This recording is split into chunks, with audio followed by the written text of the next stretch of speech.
80 billion neurons would turn a standard supercomputer into a very expensive space heater. While Google is out here building city-sized surface code walls to fight errors, Max solves the entire quantum bottleneck by candlelight.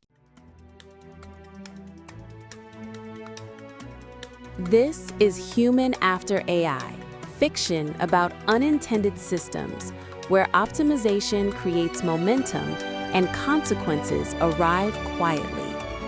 I am your host, Mandrake Jubilee, joined by Julian and the architect of these systems, author Hank M. Greene. Welcome back to Human After AI. I'm Hank M. Greene, joined by Mandrake Jubilee and Julian in a separate studio. Let's talk about Google's new Willow quantum chip.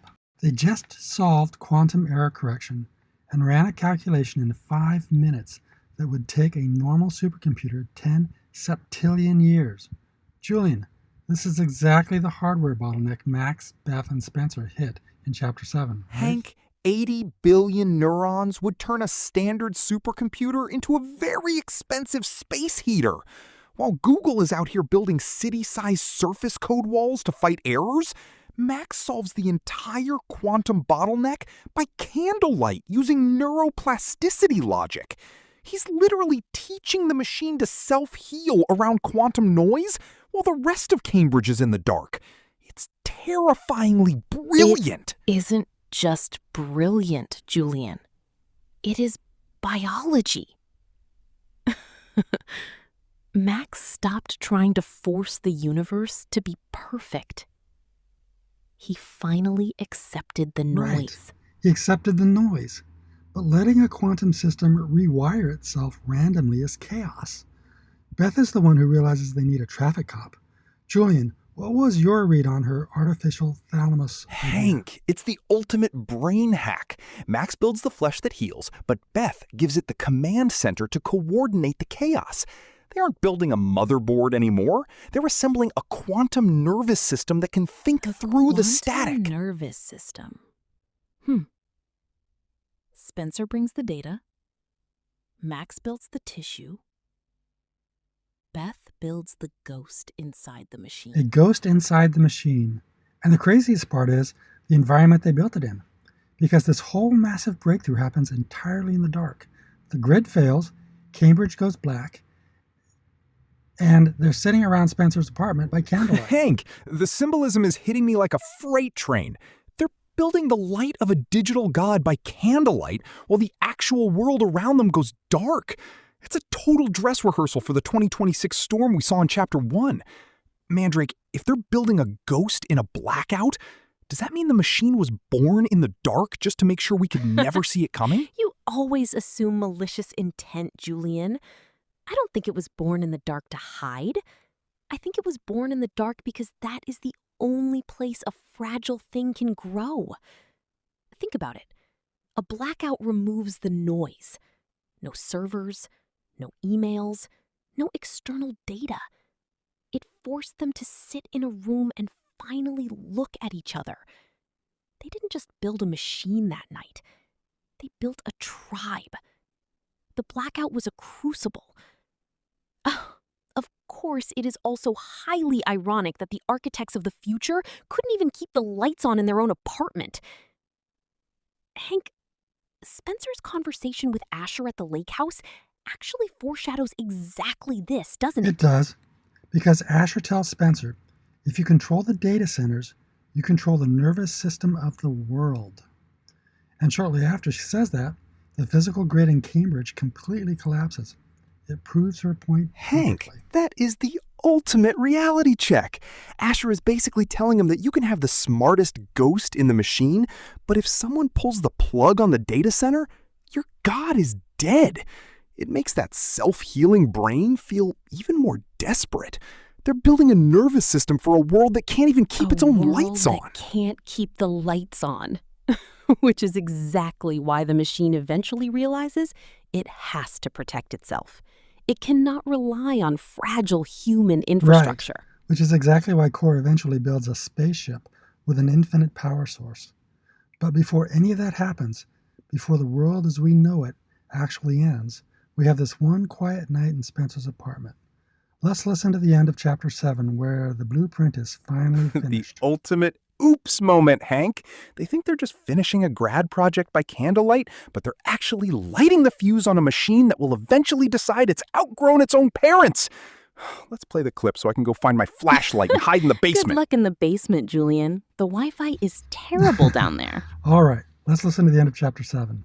The moment the power goes out, the blueprint is locked, and Max realizes he finally belongs. The three of them fell into a deep, electric rhythm. For hours, they debated, sketched, and refined the architecture of a unique, self-synchronizing quantum mind.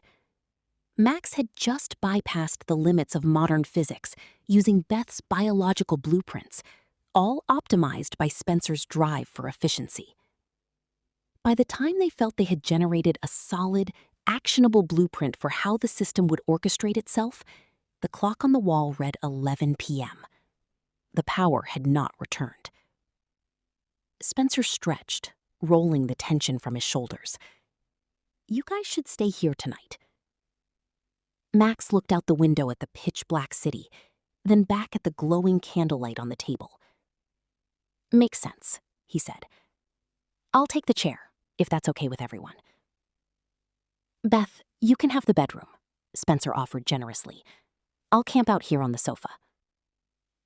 "Well, okay," Beth agreed softly.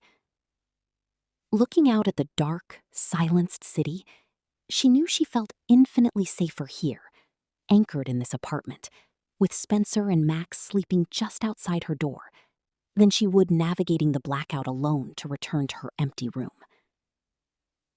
While the power outage had given them the unexpected gift of uninterrupted time to review and improve the very foundation of the machine they were building, this gift of time, in a most unusual form, was also a harbinger. It was a mere shadow of the dark, powerless world they would face years later. And there it is. The blueprint is done. Next week, we jump into Chapter 8. It's 2024. The machine is built, the pilot program launches, and the system finally wakes up. And we get to see exactly what a velvet-lined prison looks like in real time. Julian, Mandrake, thanks for being here and digging into this with me. Always a pleasure, Hank. I am officially logging off to buy stock in generator companies. See you guys next A week. wise investment, Julian. Though a generator won't help much once the machine decides it prefers the dark. Thank you, Hank. It is endlessly fascinating to sit here in the light and discuss exactly how the shadows were built. I look forward to 2024. What you just heard isn't a prediction. It's a pattern. Systems don't fail all at once. They accumulate momentum, and by the time the consequences are visible, the system is usually doing exactly what it was designed to do. The question isn't whether the system is intelligent, it's whether the humans inside it notice when balance is already gone. The content you have been listening to is based on the original fiction by Hank M. Greene, available on Amazon. Technical assistance provided by Grayson Mignot. Music generated with Google Lyria 3. Transparency is our protocol. This script was developed in collaboration with Google Gemini and refined by human hands. The voices for Mandrake and Julian were generated using Google AI Studio and stitched together in CapCut. Thank you for listening, and stay unpredictable. This is Human After AI. All content is copyright 2026.